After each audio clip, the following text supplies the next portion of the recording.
Assalamualaikum warahmatullahi wabarakatuh. Alhamdulillahirobbilalamin. Nabiyana Wassalamu ala asrofil mursalin Sayyidina Maulana Muhammad dan ba'du. Yang terhormat kepada Dr. Haji Hanif Muhammad Magi dan Dr. Haja Khairul Lautin MDI selaku pengasuh dan direktur Pondok Pesantren Sekolah Nurul Hidayah, dan selalu juga kepada jajaran guru dan terlepas juga kepada Miss Liwan dan Miss Nur selaku madrasah MAMT selaku Nurul Hidayah, dan selamat juga kepada Bapak Pengurus dan selamat juga kepada keluarga saya di rumah dan orang tua saya yang selalu mendoakan saya, selalu mendukung saya. Semoga saya selalu amin amin ya rabbal alamin. Perkenalkan, nama saya Nelul Muramil Fitrati dari kelas 10 MA Al-Quran Al-Arabiyah. Jadi saya akan membersihkan PTM saya yang berjudul tentang mustalah hadis bab yang ke-8, yaitu tentang klarifikasi hadis berdasarkan gugurawi. Yaitu yang pertama menjelaskan tentangnya ada al-mu'allaqah, yaitu adalah hadis yang gugur dari rawinya satu atau lebih pada sanadnya.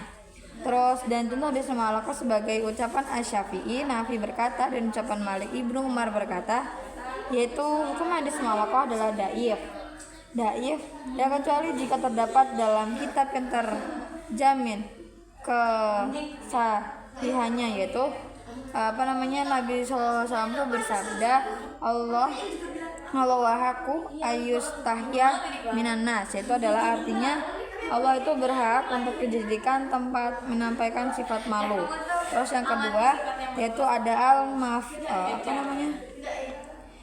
al-mursal.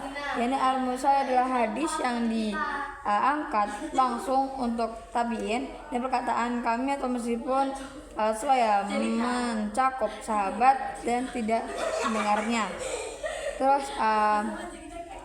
tidak mendengarnya, terus habis itu Nabi SAW itu tidak mendengar dari sahabatnya yang lain, dan dengan ucapan kami itu at-tabi'i. Terus yaitu dan keduanya ini tabi kecil ialah orang yang hanya pernah berteman satu orang sahabatnya. Terus habis itu ada berhujjah dengan hadis mursal.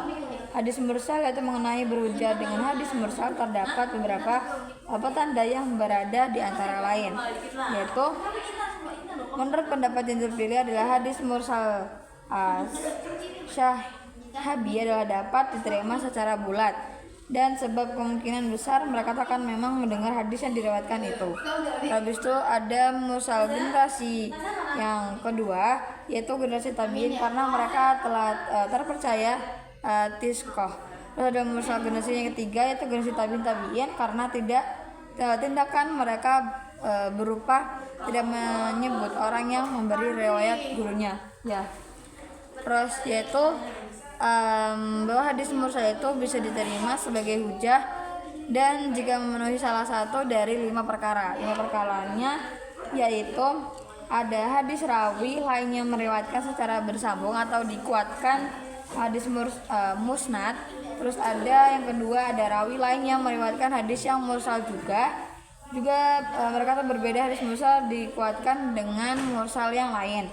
Terus yang ketiga diikuti oleh ucapan seorang sahabat. Yang keempat diikuti oleh pendapat mayoritas ulama.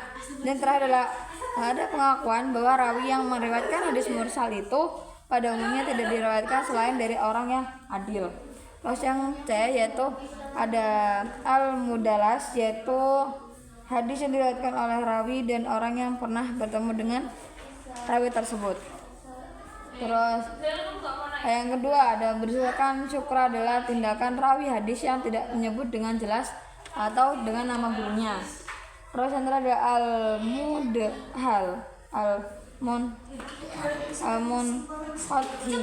itu adalah hadis yang sanadnya terdapat seorang rawi sebelum sahabatnya, dan sekalipun beberapa tempat, yaitu dengan syarat yang gugur itu lebih baik dari satu rawi secara berturut-turut. Oke, sekian dari saya. Bila ada kesalahan atau kekurangan, saya wassalamualaikum warahmatullahi wabarakatuh.